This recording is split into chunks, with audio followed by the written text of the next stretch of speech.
ESPNFC Daily, Luis Miguel Echegaray, Kay Murray, and simply a World Cup winner joining us today. Do we even need to give him his introduction? Probably not. He's won the World Cup. What else does it matter? Frank, welcome to the show. Welcome. Sorry, I don't know. It came out like that. I didn't do anything for that. Just in case you guys didn't know, Frank Leboeuf did actually win the World Cup. He doesn't talk about it very much, but he's very humble about it. Doesn't often come up, just in case you guys didn't know. Listen, I would be bragging about it too. We've just finished the game between the Netherlands and Ecuador. It finished 1-1. It's made Group A pretty interesting, pretty much wide open. Let's talk about some of the moments in this then, shall we, Luis Miguel? Because I feel as though you're a bit upset for Ecuador after this game. I'm really upset. I'm so glad to have Frank here and Kay and everybody. Welcome to ESPN FC Daily once again. I am pretty upset because I am such a fan of Ecuador. People need to remember the context of everything. They didn't make it to the 2018 World Cup. They were 8th in South America. Then comes in Gustavo Alfaro, and he has transformed this dynamic, young, fearless squad into something really special. And obviously, the Netherlands deserve their own merit. Cody Gakpo is one of the stars of the tournament so far. Clearly, he gave them the lead. But Ecuador with Ener Valencia, who, by the way, just keeps delivering, turning back the clock. And, you know, it was a valiant performance from Ecuador. And like you said, Kay Murray, this group is very, very tasty. So we'll get to some of the moments for Ecuador in this one, but just sticking on the Cody Gakpo line right now. What an opening goal that was for him, Frank. Louis van Gaal has said that this man can be one of the stars of the tournament. As LME's just said there, do you think it looks that way for you? Oh, definitely. He's already a star. I mean, for some people who didn't know him, never saw him playing in the Netherlands, he's already somebody who imposed himself and showed all his qualities. I mean, the goal that he scored the previous game, now this goal again, proved that everything is going into his way and that he has a bright future. That's for sure. All right, so that was the opening goal. Then came what we thought was the equaliser, but it wasn't the equaliser in the end. What did you guys make of this decision? I hated it. Every single second of it. Like, I understand the rules of the game when it comes to obstruction of view against the goalkeeper and obviously to an offside. But, you know, Frank was talking about it before we started taping, and I totally agree. First of all, it was a deflected shot. Second of all, it wasn't intentional. The player was moving away from the keeper. And, you know, there was nothing in its way that would suggest an obstruction of goal. It's terrible. It's not a blame on the ref. I want to make that very clear. He was just following the protocol. I just don't like it because in these situations, you really need a lot of context. I didn't like it. Should have been a goal for Ecuador. Yeah, so just to lay it out then, he didn't touch the ball, but as Luis mentioned, he was deemed to have acted in the passage of play, that being basically blocking the goalkeeper's view, which would be harsh anyway. And you agree with that too, Frank? I do, because when you see the action, you see the goalkeeper diving even before the players get the ball because he tried to anticipate, which is absolutely normal. And you can see the little space there is between a defender from the Netherlands and the guy who supposedly interfered into the action. And for me, it was a clear goal. He didn't touch the ball. He didn't interfere. He didn't blind the goalkeeper. So I know I have to say again, as Luis, I don't blame the referee. I blame the people in the VAR, and they have to stop napping. Really, I guess it's hot in Qatar, and I guess they need a nap. But please, can you do so outside of the game? Because we are fed up to see those kind of things that for us seems to be obvious. There, you know, come on, you give it. Well, I'm happy that Ecuador drew, but it would have been so unfair. Yeah. Oh, Kay Murray, that's World Cup winner Frank Leboeuf telling you that. Okay, so we simply World Cup winner, who, by the way, also knows what it's like to play in Qatar because he used to play there himself. So that just adds a little bit more. It was really for football. It was really for football that I went to play for Qatar. Of course. What else would it have been from such a wonderful World Cup winner? What else? Exactly. What else would have made you want to go and play in Qatar at the end of your career? So listen. The table as it stands then has got the Netherlands and Ecuador both on 4 points, Senegal on 3, and Qatar on no points as it stands right now. So obviously it's going to come down to the final day in this group. Ener Valencia got the equaliser in this game. Then he got stretchered off. Hope that's okay because we've already seen some big injuries in this World Cup so far, Luis. Yeah, definitely. And obviously there's conversations and predictions, and we've talked about it on the show about why that might be. Perhaps the mid-season World Cup doesn't help. Perhaps it does. Time of day of practice, the weather. I don't know. All I know is that Ener Valencia going down. I hope that it's just like a forceful cramp and nothing more. But he was teary-eyed. He had to be stretched off, and that's an issue. And he's already scored 3 goals at this World Cup. You want to see more of that happening. I hope that he's okay. But just going back to what you said, Kay, this group is very interesting. And, I predicted Senegal to come out of it before Sadio Mane's injury. Obviously, we've said that Senegal is way more than just Sadio Mane, but Sadio Mane gives them so much more. They got a good win against a very poor Qatar. And I want people to know this. Qatar are poor, yes, but they're really bad in this World Cup. They're better than this. I know that they're bad, but they're much better than this, at least in what I've seen before the tournament. But yes, they are deserved 4th place in this group. So now I don't know. I need to see. I want to be wrong, Kay. I want Ecuador to get out of this group because they deserve it. Oh, yeah, 3-1 it finished, obviously, Senegal against Qatar earlier today. And now Senegal, it's pretty much in the hands of those who have at least got points on the board as to who progresses next in this group. And we'll see how it goes. But Frank, given that we've got you, and given that, just in case anybody doesn't know, you won the World Cup with France. Is that right? Yes. Nobody told me. I'm sorry.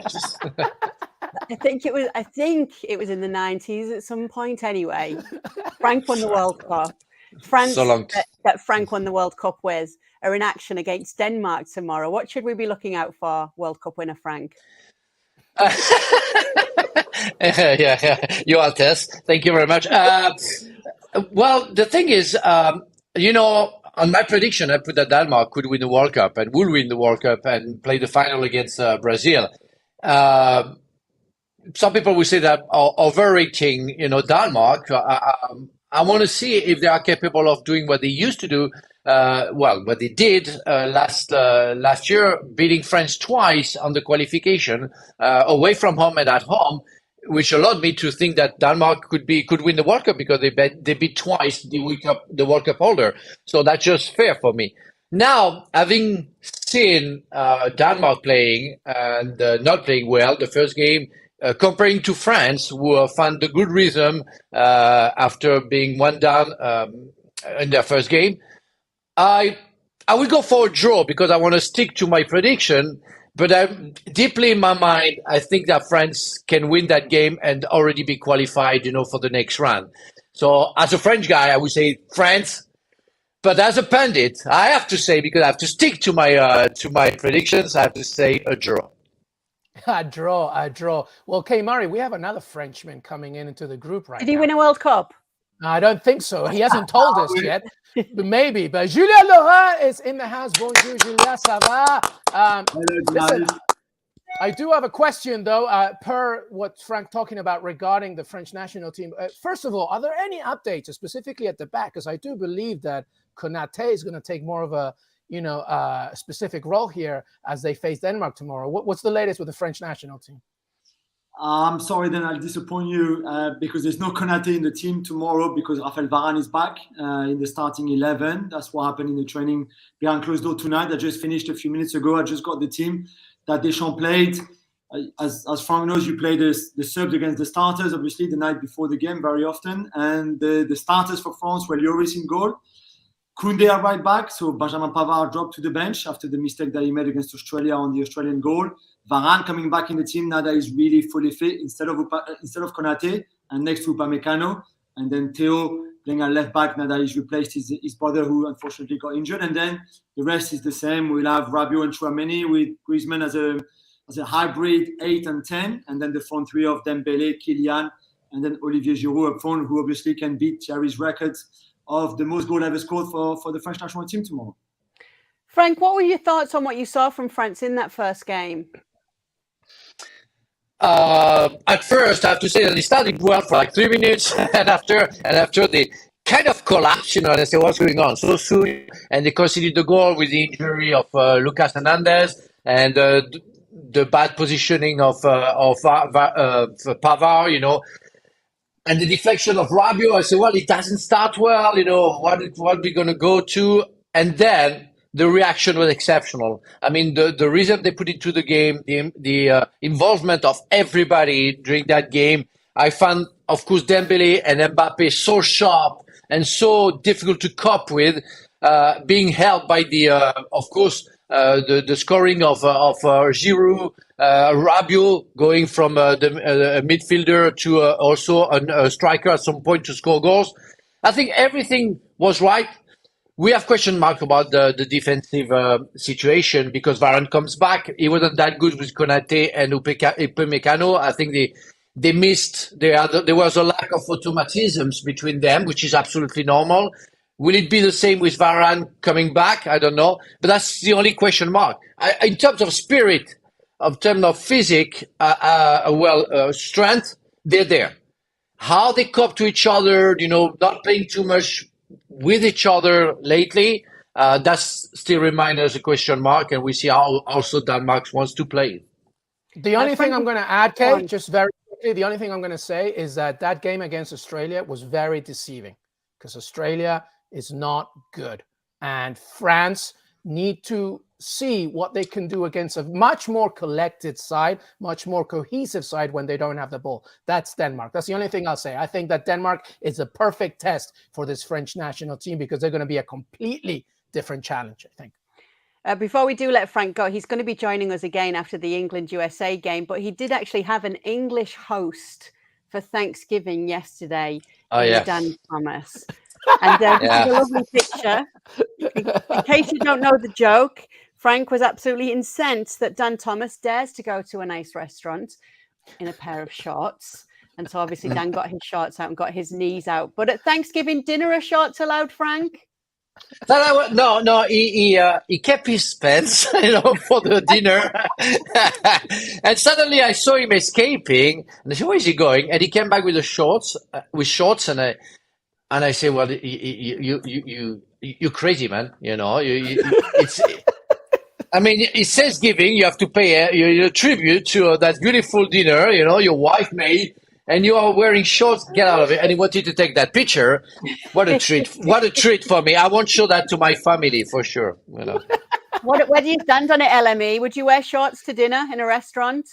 Hey, look at Dan's calves, though. They're better than Jack Grealish's, I think. I think if I wore,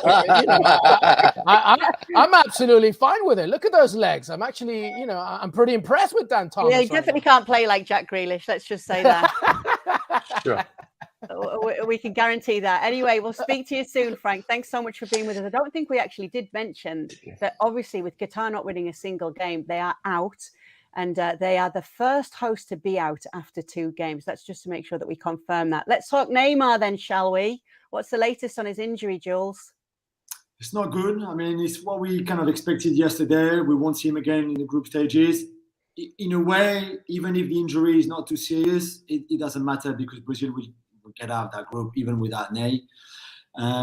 You would have wanted him to get the rhythm, of course, and to play in those 3 games, to be as sharp as possible for the last 16, which won't be the case because now, obviously, his next game will be the last 16. But if that is a big if, because if it's not too serious again, he will do more scans tomorrow, and they will monitor the extent of the injury and how the swollen decreases and how he feels within his ankle. But yeah, what we kind of had anticipated yesterday in the sense that he would not play him anywhere in the next 2 games was confirmed today. Luis, Miguel, I know that it's not just Neymar that you're worried about, though, being out of the team here because Danilo also has an ankle injury and you're concerned about that. Yeah, that worries me more than Neymar, to be honest. So from a team perspective, obviously we want to see Neymar Jr. in this team. He's if he's not their most important player, he's definitely their most influential. A reminder that Brazil won Copa America in 2019 against my Peru without Neymar at all. So they know how to win major tournaments without him. Obviously, it's not great. You want to see Neymar Jr. as many times as you want, as a neutral, as a Brazilian fan, and hopefully he'll be okay for the knockout stages. At the back has always been the questions for Brazil, and Chiche knows he has a plan B and a plan C. He could put in Militao, maybe do 3 at the back. Danny Alves, you never know, could start in this game, which actually be kind of incredible. But Danilo's more of a worry because I feel like Danilo's the kind of player, he needs minutes. He needs to play. against more diversified opposition, specifically in the group stages. Because obviously the knockout stages, guys, it's a different tournament. It's a different World Cup. So, let's hope that, for the sake of Brazil, that they're both feeling good for the knockout stages. But Danilo is a little bit more of a worry for me, I would say. All right. Luis, I am told that we're going to continue with our Brazil chat because there's a very nice reenactment of Richarlison's goal yesterday. Is that right? Oh, do we have the rights, Kay Murray? Do we have the rights to that? I think no. We don't have the actual rights, but we do have a good. Check this out. This is a good one. We showed it last time. Check it out.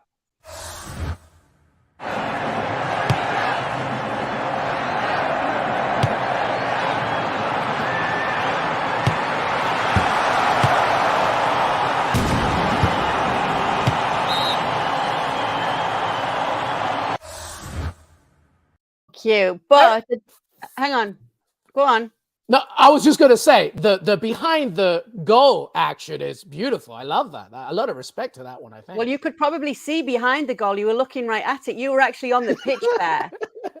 LME is there. Look at him with his backwards hat. I didn't know you played for Brazil. Yes, I pretended. I had to sneak in and find a Brazilian great-great-grandparent to try and sneak in, but it happened. Yeah, sometimes I like to play and become a Lego person, Kay. What can I tell you? I don't know. You're in there. Okay, Jules, you're out there in Qatar. Is there anything that we should know that's happened over the last few days, how things have been going there, what it's been like, what the atmosphere is like that you'd like to tell us about?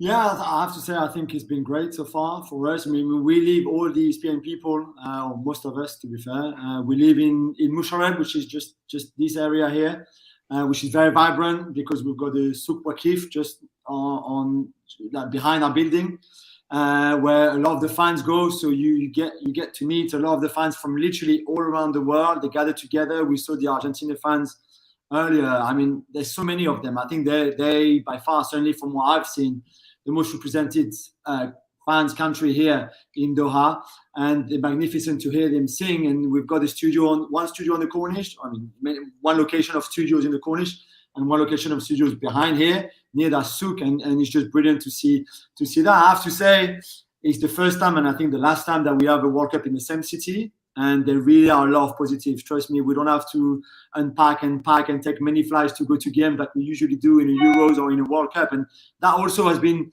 very nice to us because we don't sleep much. We finish the shows really late because of the time difference. But at least you're not thinking about, okay, my next move is to travel 800 kilometers to that game. And then, so even for the players, for what the players have told me, they really enjoy the fact that it's all here in one city, and it makes life much easier, to be honest.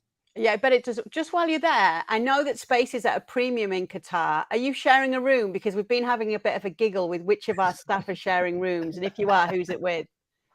Yeah, Mark Ogden is the room next to mine. We're very happy. We're a very happy couple. And we've got Nadem and Noura. So we're on the first floor. Nadem is on the third floor with Sebi Salazar. So Shaka will replace Nadem.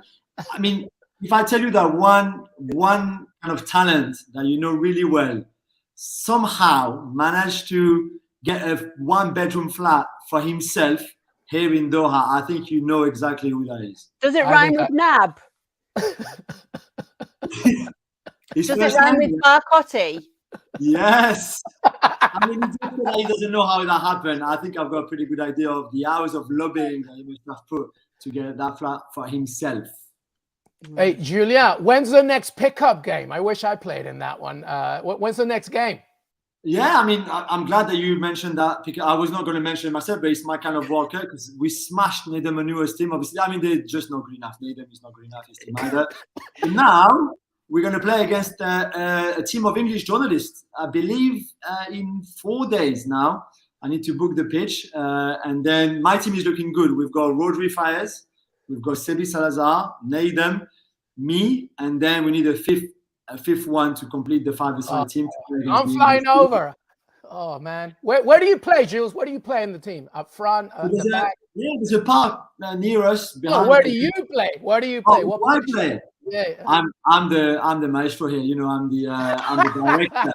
Zinedine Zidane in the house. Well, people are laughing, but Jules was a good, promising young footballer, and I don't think a lot of people know this. Zinedine Zidane in the house. I like it. Yeah, and Nadem can get all cocky. He was getting all cocky with some of the players that they were beating and what we'd seen in the pickup game. And it's like, Nadem, you know, of many of those names you just mentioned, you were the only professional footballer. So you should probably pipe down. Our colleague Mo, who put the video together and filmed it, was very kind to Nadem because there's a nutmeg. I nutmeg Nadem at some point, and that hasn't made the video. Oh, Nadem as a status, you know, he's got a lot of fans, and we don't want him to feel humiliated with the nutmeg. So we didn't include that in, but yeah, that was that. Okay, let's get some of our attention back on the football, the World Cup football, not the wonderful, fun football that you guys are all playing off the pitch. So we're going to pick back up with that France-Denmark game, Jules. Who's the one player to look out for us in this game?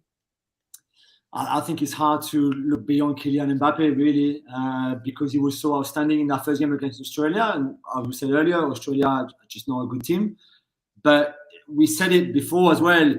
Now that Benzema has left the camp with the injuries, Pogba is not there, and N'Golo Kanté either, no Kimpembe. I think there's a feeling within Kylian to say, like, okay, I need to step up now. This is my stage. I want to step up. 4 years ago was great. But I was this upcoming sort of like wonder kid, prodigy, and not many people knew him. Now he's a superstar. He's a world-class player, established world-class player. And now this is his stage. And I think it'll be very interesting to see how he does against a back five, for example, because we expect Denmark to start with a back five.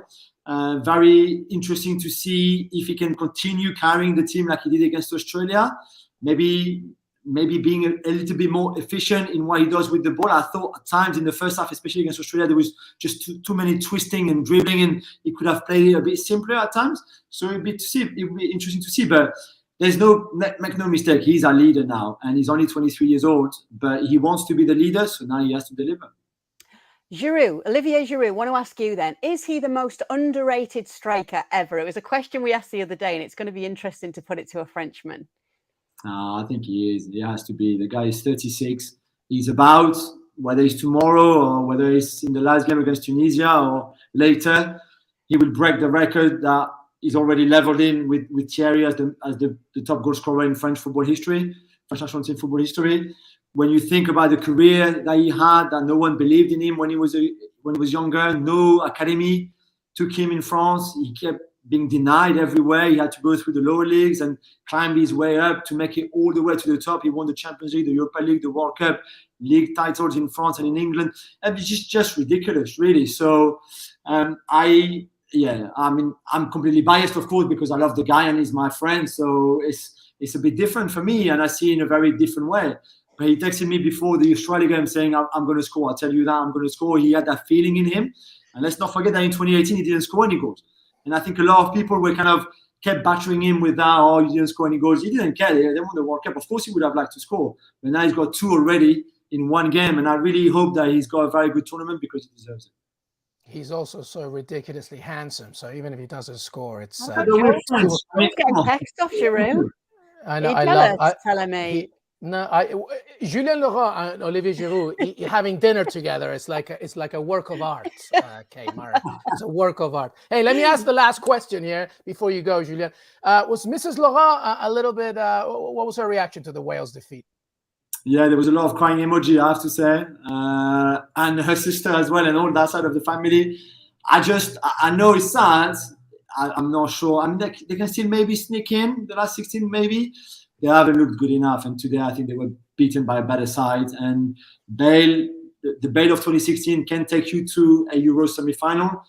The Bale of 2022 and the Ramsey of 2022, I don't think can do that. So it's a shame. They had this competition, the way they qualified, the first time in 64 years that was in the World Cup, which is great. I just unfortunately don't think he will go further than the next group game. And then I think it would have to be England beat USA, USA draw with Iran, Wales beat England B. So, yeah. It looks unlikely, yeah. You never know, but yeah, I don't think they were good enough anyway so far. All right. Jules, great to have you. We're looking forward to hearing more from you. We'll let you go. And we will pick up and speak, guys, just me and you now, LME. Well, guys, everybody listening. Guys, right? So and everybody watching. Turns out there's quite a big game coming up next. Oh, yeah? What's that? It would be England against the USA. And there's so much excitement for this game. Okay, the lineups are in. As expected, Gareth Southgate's lineup is unchanged. There is one change to Greg Berhalter's lineup, and that's that Haji Wright is in place of Josh Sargent in terms of name for name. But he's kept everything else the same as well. So there were obviously some injury concerns as to whether some players were actually fully fit for the US in that first game. But the likes of Dest and McKinney are back in the lineup for the USA today. What's your prediction for the game, Luis? The score prediction, and there you ask me straight away, K. Murray, where do you think I'm going to go? Am I going to go with my heart, or am I going to go with my brain, or am I going to have any dinner because my wife's American? What's your brain tell you then instead of your heart? I know what your heart tells you. You were born in England, you were raised in England, but what does your brain tell you? Oh, England, I think. I mean, I think you have to be really, what's the word, I guess, diplomatic about this performance, this match, this fixture against a very good, very talented, very willing American side who is still, yes, I will use the cliche of too young. And I think you showed that against Wales, USMNT. You're a little too eager, specifically in the latter stages of that game. Remember, there's also a few players here on a yellow card, and one more gets you suspended for the following match. I'm taking nothing away from this very, very good American side who's still learning. I just think that England is just too strong, too experienced, even with, new players coming in with the likes of Jude Bellingham, etc. They're just too good. I mean, what do you think, Kay? This is clearly two teams going in a good path, positive path. Obviously, there's resiliency and apprehension from an England standpoint, but surely, Kay, you agree with me, England is winning this game. It would have to take a very poor performance from England not to win it, no? Well, they should win this game, but I dare not say that. Given some of the history between these two teams, I dare not underestimate the US. Regardless of the teams over the years, it's been silly to do so. I also am currently in the middle of my petition for my US citizenship. Oh, God. You better be quiet then. So I think that I'll be very, very diplomatic, and I shall go for a draw. Oh my God, Kay Murray. Well, Kay, you know what? Actually, number one, after the show, I need to ask you about that process, because I think I'm going to do it the year after. So I might need to go for a USMNT win. Well, wait to find out if I get it first, and then ask me about the process. All right. So, are you really going for a draw, Kay? Is that really what you're going for? Like 1-0 or something like that? I feel like I should go for an England win, but I just don't know if I dare. And I think if England are going to win, we'll see it very soon. It will be, England are winning this game. If it gets to, say, past 30 minutes and either England haven't scored or no goals being scored, then I think maybe we're in for a bit of a trickier game. Then what happens? USCIS is looking at Kay Murray's application. Then I'm going to put it a little bit further up. England's but I did do the roster reveal for the US, so maybe that will go in my favor as well. Oh, that's true. I hope you saved that one. Yeah, that is so maybe true. that will be my save. All right, England's winning this. It's going to be a very tight game, but I think England's going to win this. The US might even get a goal here. I think 2-1 to England. All right. Well, Gareth Southgate's not going to be happy with any goals conceded. Even in a game where his team scored 6, he wasn't happy with the 2 conceded. But that's Gareth Southgate, former defender for you. Anyway, thanks so much for being with us. We will be with you right after that game between England and the USA. Make sure you are here too to find out if Luis was right and if I am going to get my citizenship after all.